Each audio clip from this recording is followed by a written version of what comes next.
leaders having a good level of cultural intelligence. You need to understand that the levels of emotional intelligence vary depending on geographical locations, how people are brought up, what is the influence on them. As a leader with a heart, it makes it even more difficult because people around you or leaders around you do not recognize that power. If it's your opportunity to shine or it's your opportunity to speak up today, do it. Let me wait for the right time. Let me wait for the perfect plan. There is no such thing.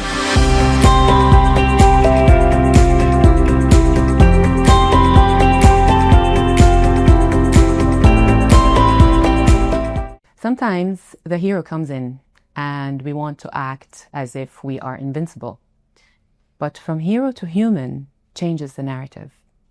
We bring experts from various experiences and walks of life, and they come with rich information, valuable conversations, and a lot of meaningful and profound learnings come out from our beautiful conversations. Our guest today is an amazing person, and we met her a few weeks ago and we grabbed her. We're like, Zeina, you're coming to From Hero to Human.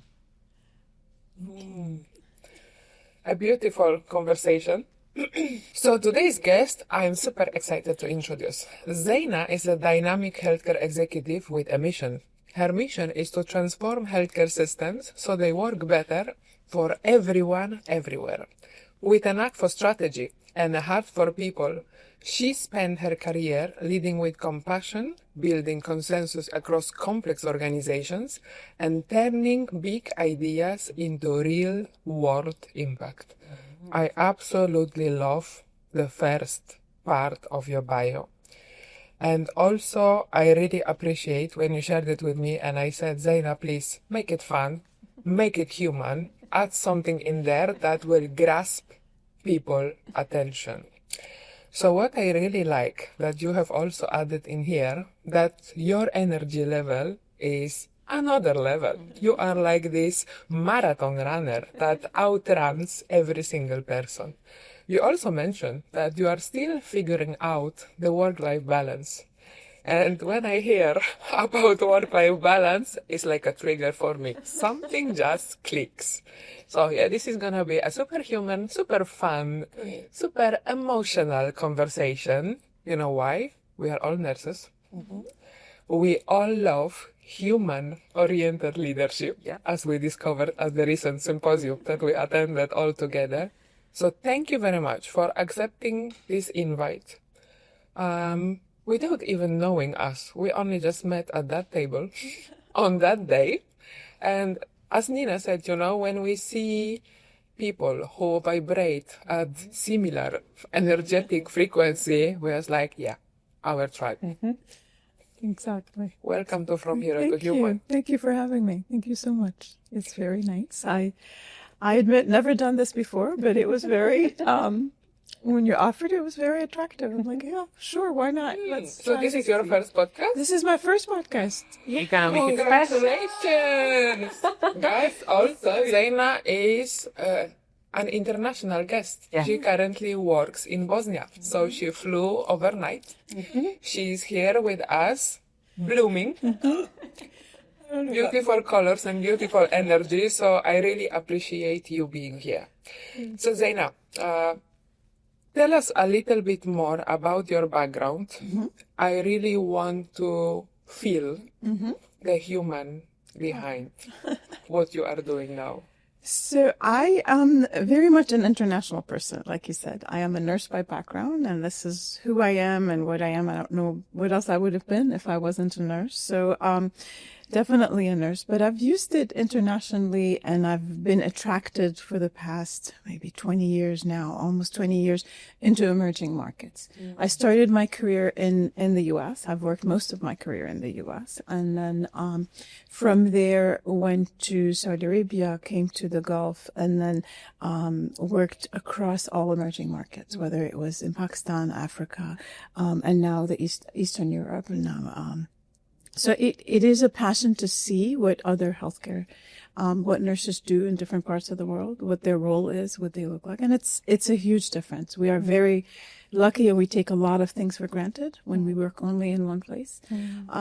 So this has allowed me to look at things very differently and look at the human side of being a nurse, of being in healthcare, even if it's not a nurse, anybody in healthcare, and how that gels together in different societies and different ecosystems. So it's been a passion of mine to elevate the healthcare profession, and to elevate nursing specifically, and to make sure they have a voice wherever that voice is. And I'm not disillusioned. So the voice is going to be different in different places, and that's okay. But start somewhere, and not wait for it to be perfect. Not wait for someone to give you the stage. Take it. And that's been. Been where I drew my energy from. It's fascinating. I mean, the fact that you're international and you've seen different types of cultures and different types of nurses, and the way probably they nurse in a certain region is different from the other region, and it impacts the way you see how you can actually bring great changes. What is one thing that you say is common? Like everywhere you go, you find this common denominator when it comes to nursing and the healthcare system? I think one common denominator is actually empathy. And though it presents itself differently, and sometimes you think, how could they be nurses? They're so non-empathetic. But when you look at their culture and you look where they've come from, the fact that they had to sometimes beat all odds, go against everybody and not be supported, you understand that the common denominator is trying to do good, caring for others. How that looks like is different in different places. So it's definitely the common denominator is caring for others, and it's different levels of empathy in different places.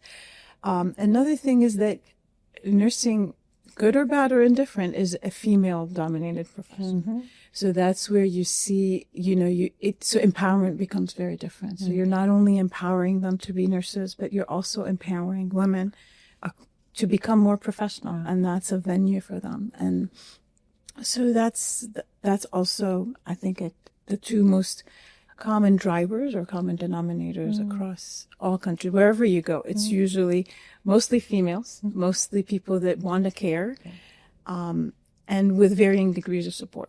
They're, as closer you get to the West and the U.S., as more supportive, and everybody's been supportive.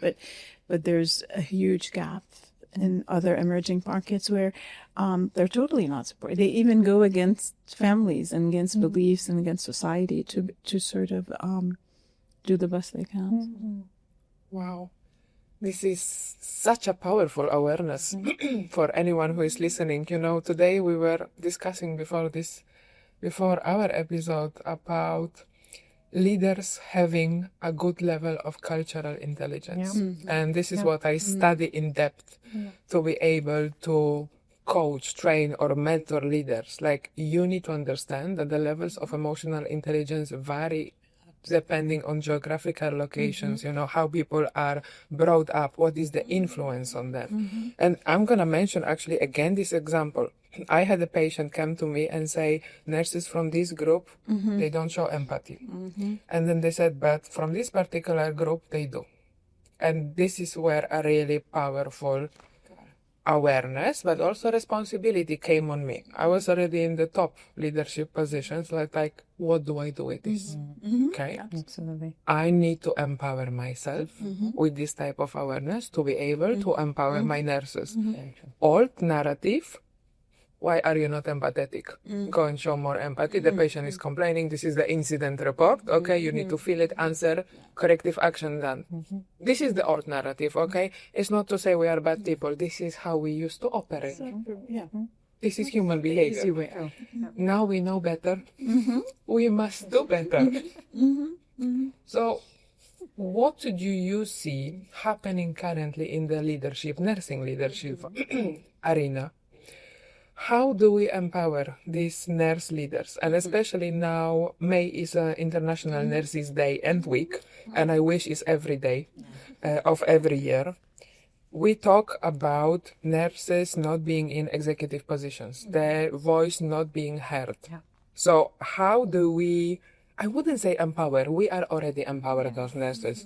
How do we get our voice heard at the executive level and people start seeing the economic value that we bring with our services? Absolutely.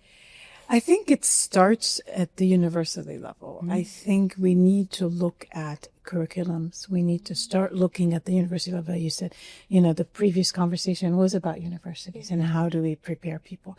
But it goes beyond that. It's also the upbringing, right? It's do we bring up people by making them feel important, by making them feel, how did you raise your daughters? How did you raise a daughter and a son? Did you raise them equally? Did you raise them to believe that they could do anything they want to do? And that's very, very important. We all do what we do. So if our daughters one day look back and say, well, I can do this because I know I've watched my mother do it. It's okay. I've watched her go different places. I've watched her stand up when nobody was around. So it's very important to start very early on.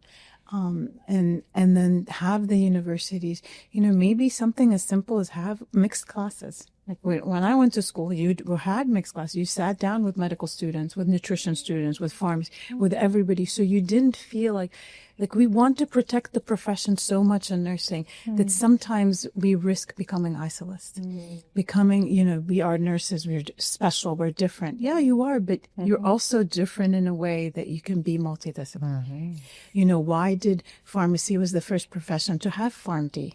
We lagged behind in nursing to become DNPs or to become nurse, and how hard did we fight to become nurse practitioners in the West and all of that. So it's okay to have to be multidisciplinary from the beginning, from the university level, and that goes with you. That becomes with you. Have the clinical time spent with others. It's okay. My mentor was a physician, and I'm still very proud. And I had a mentor that has not, was purely administrator and finance, and let nurses become, somebody who can pick any mentor and not only restrict themselves to the nursing. And it's great. And I don't want to be misunderstood that get out of nursing to advance. No, but push nursing onto other professions and let them see that you have value. And once you do that from the beginning, then it becomes very natural. I was asked lately, how do you think you're going to do in this particular job? You are a nurse by background and you're running a hospital where physicians are very traditional. You think physicians are going to listen to you? I'm like, well, that's interesting. That's been my whole life story, but it's okay. I'll make sure they listen to me. I said, wouldn't they rather listen to someone who has some clinical sense versus be run by someone who's purely financial, coming from a finance background, or purely coming, so I've always found value in telling a physician, let me help you fight for this. You want a piece of equipment? Let me help you go to finance, because I can speak that language. I can translate it in a way they understand. And that's what nurses' value is they speak all the languages that are available. They can be the voice of the patient, the voice of the physician, the voice of the allied health, everyone, and they can put it in a way that makes more sense. And they're inevitably almost always the end user, but yet we don't hear them. Like we don't let things happen to you. Make them happen yourself. Go and say, let me help you get this. This is a great thing. I'll help you get it. This is what we need to put together.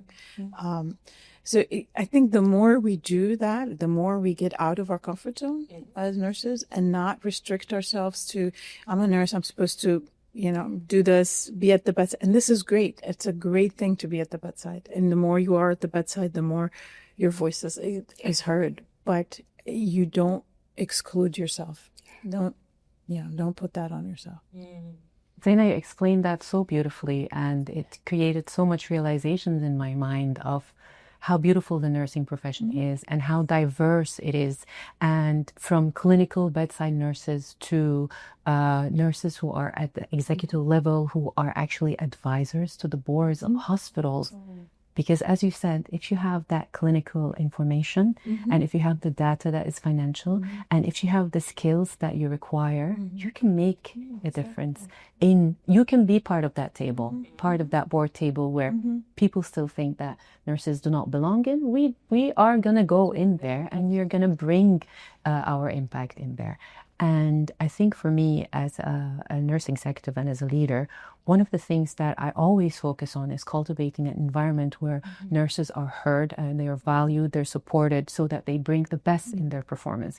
And as a leader with the heart, it makes it even more difficult because people around you or leaders around you do not recognize that power. They may interpret it as weak. And being vulnerable, being empathetic, being compassionate. But in reality, the studies show that what we really need now is people and leaders who also lead from the heart. And in your opinion, what is a critical leadership advice that you would give our audience listening today? Make yourself heard. Take a risk. It's okay. You may not have done this before. It may be your first time. There'll be a lot of firsts. It's okay. Get comfortable with those firsts. Don't wait for things to be perfect and the perfect opportunity. Sometimes opportunities find you. You don't find them. And just grab them. It's okay. If it's your opportunity to shine or your opportunity to speak up today, do it. Don't wait until, I need to wait for the right time. And we've all fallen in that. Let me wait for the right time. Let me wait for the perfect plan and the perfect, there is no such thing. There's no perfect time. There's no perfect plan. It's on you to make it perfect. You just get in there, take the first step. And that's the hardest thing, is taking the first step. Once you do that, it will come, and believe in yourself. Believe that you could do it. It's very important. And believe in your team. If you're working with a group of people, not everyone's going to be perfect. I always said, I'm only as good as my team. And some things I'm definitely not good at.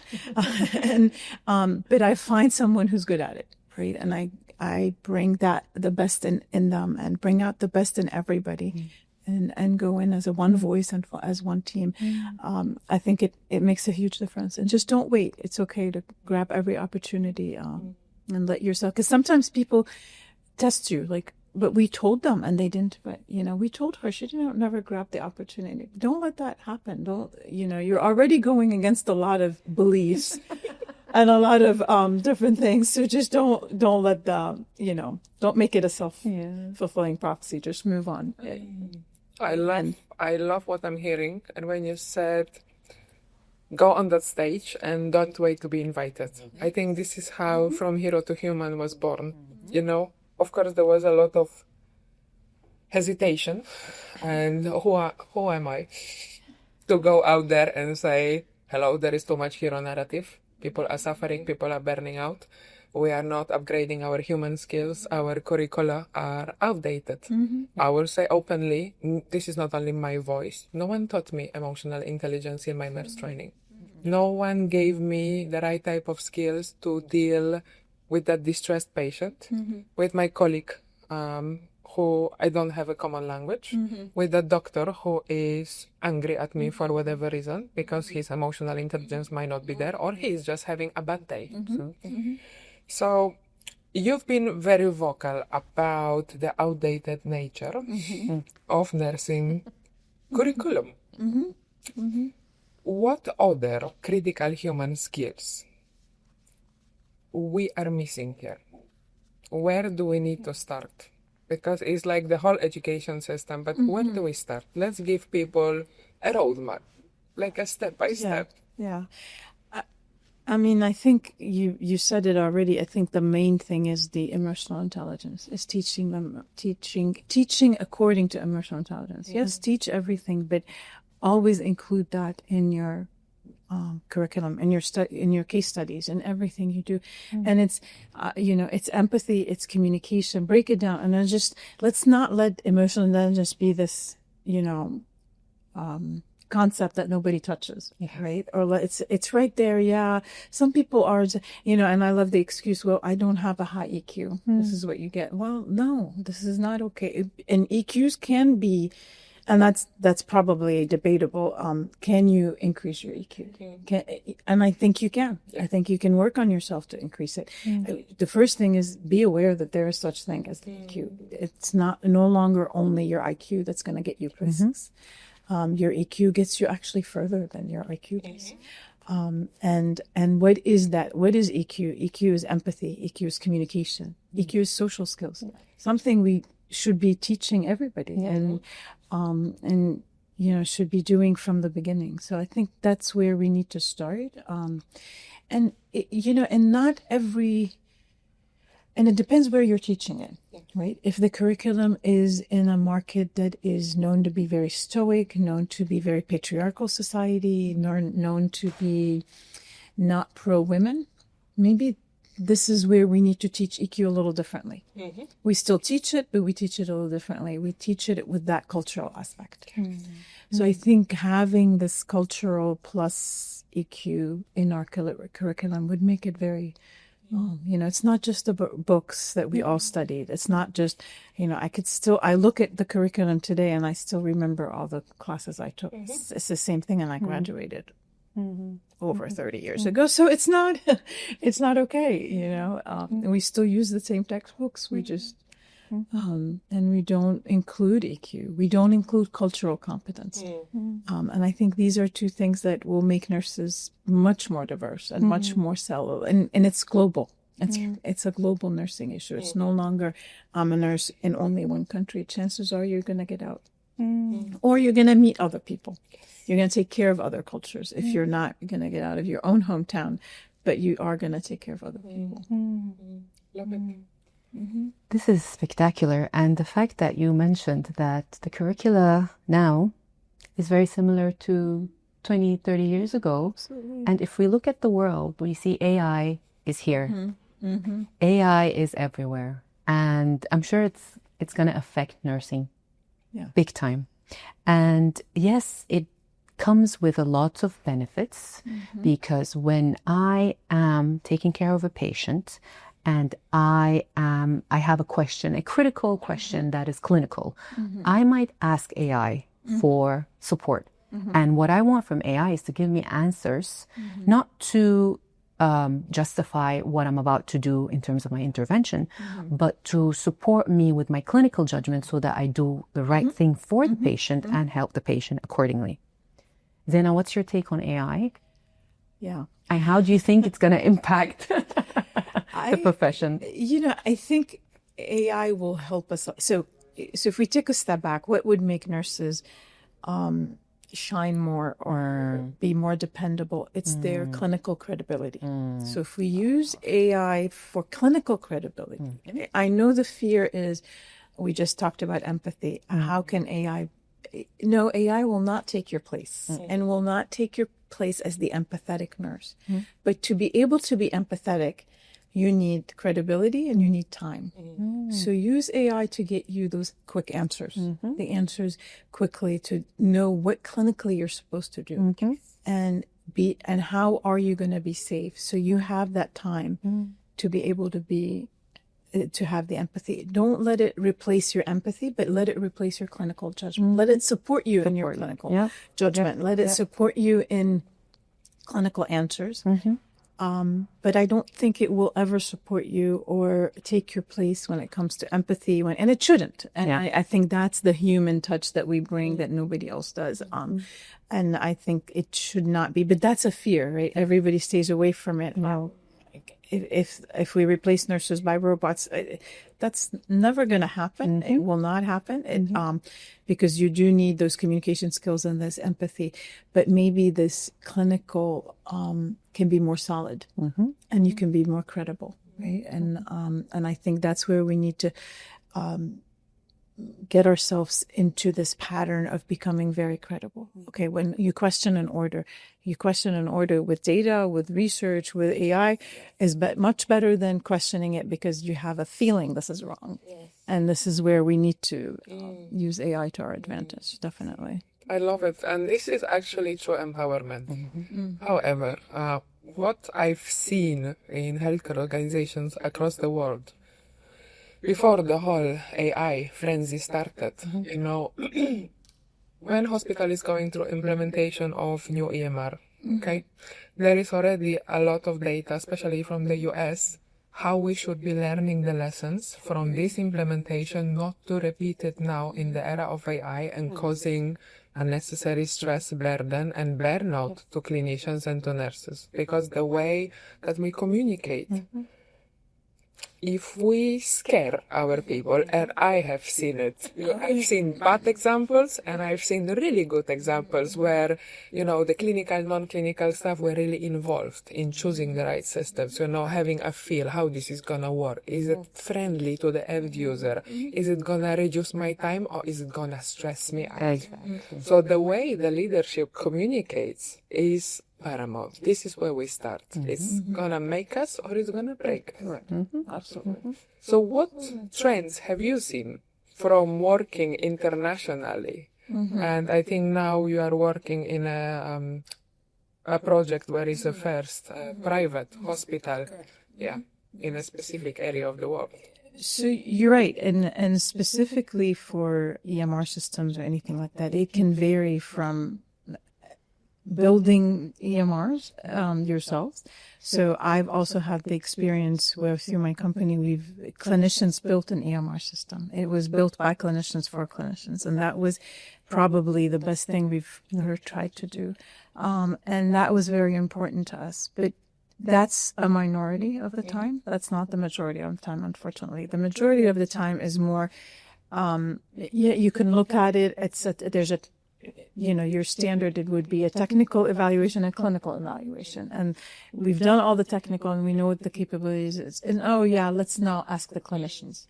And usually we ask the physicians, even though they're probably the ones that are going to spend the least time on the EMR, while the nurses spend more time.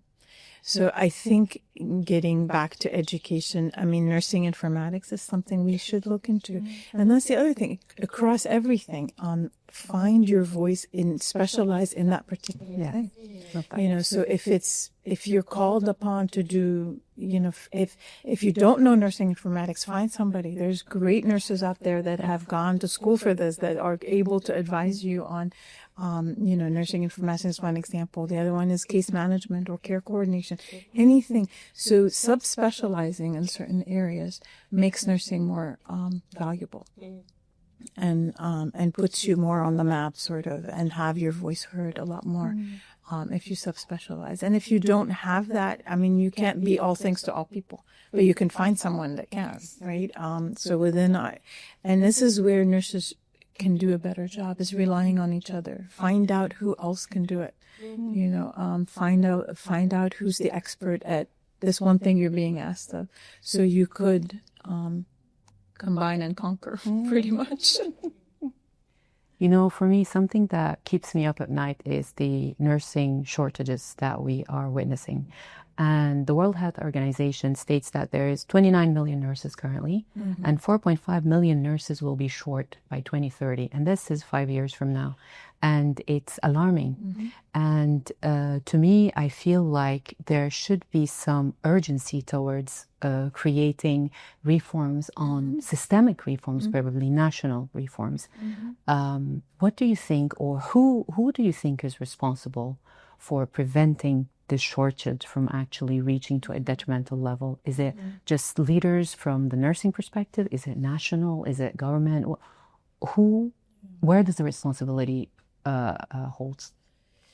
So I think it is nursing leaders. However, I think this is where we need to reach out to policymakers. And policymakers are local. So every nursing leader in your local, what will work in the U.S. to fix the shortage may not work in the UK, may not work here in the Gulf, may not. So we need to, as nurse leaders, wherever you are, work with your policymakers and maybe redesign the nursing model for your country. And this is where, it doesn't have to be all traditional. It doesn't have to be all primary nursing. It doesn't all have to be, team nursing.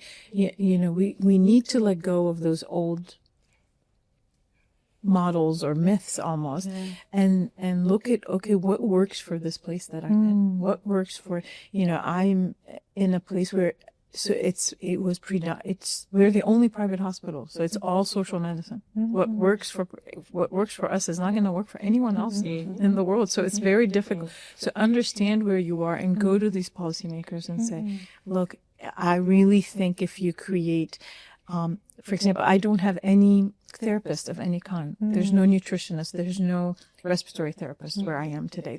So what ends up happening, a nurse does it. Yeah. So I need a nurse. It was the other day, we wanted to start measuring PFTs or pulmonary clinic. So they needed a nurse. I said, to do what exactly? And they're like, well, I said, we don't have respiratory therapists? And they're like, no, it doesn't. That profession itself doesn't exist. So you need to learn what exists and why are we asking nurses to do this?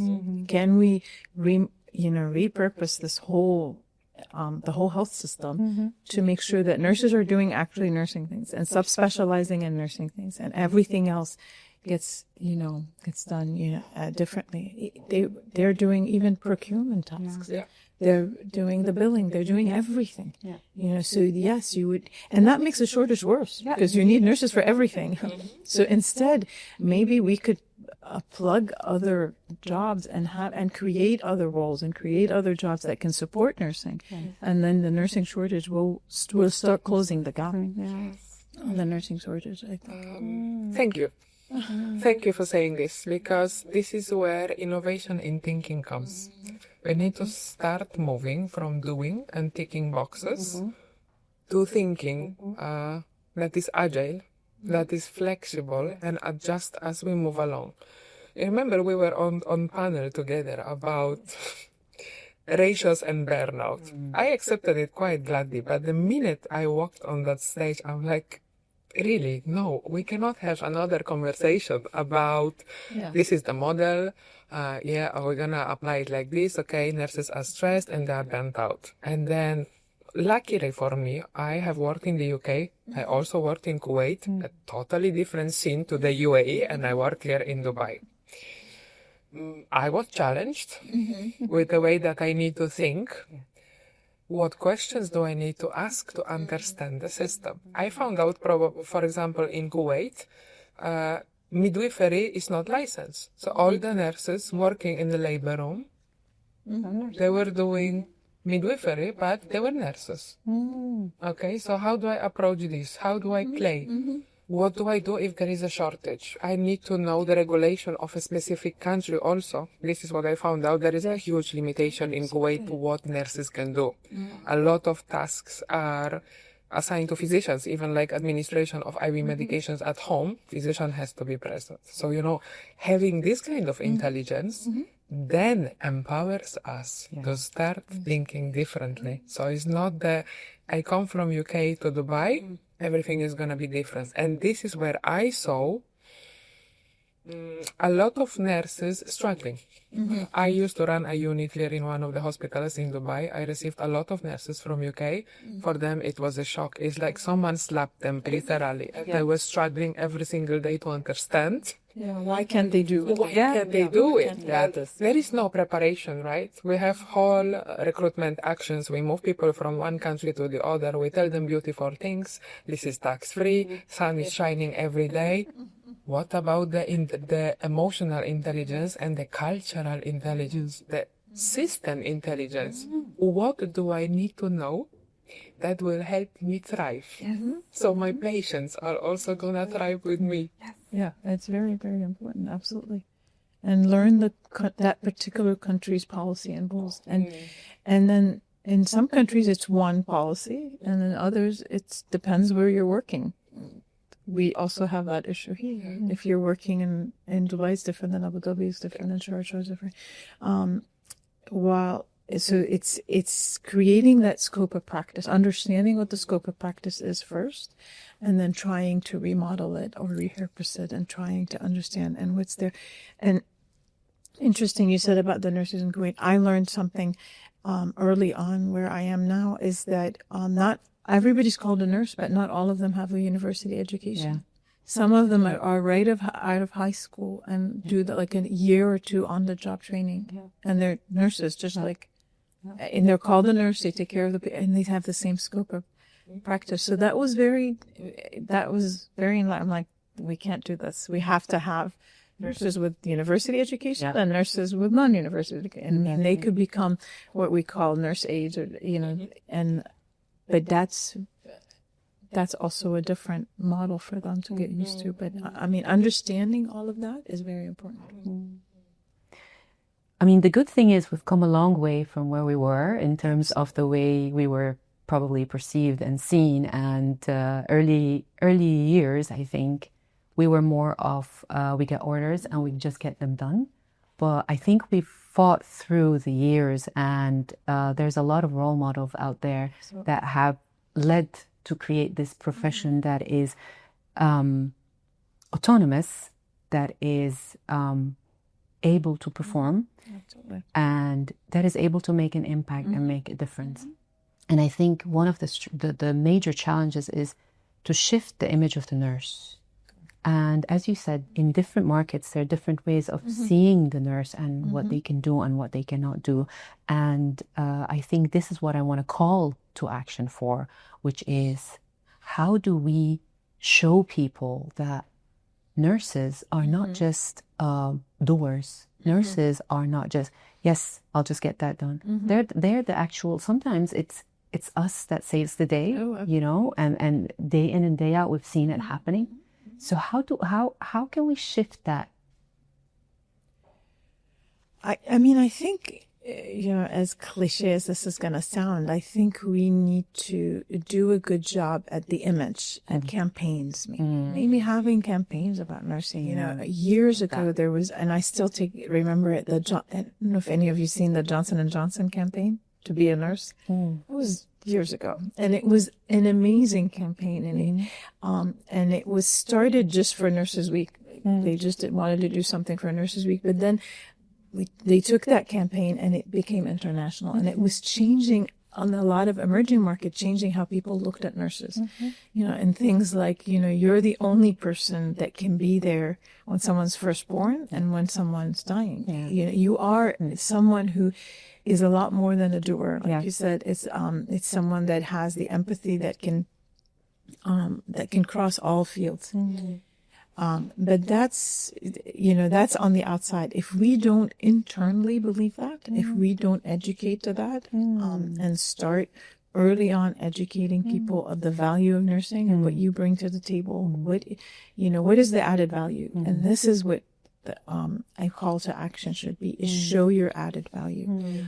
Don't be shy. Don't take a back seat. Because we're taught to take a back seat, unfortunately. We're taught to follow orders.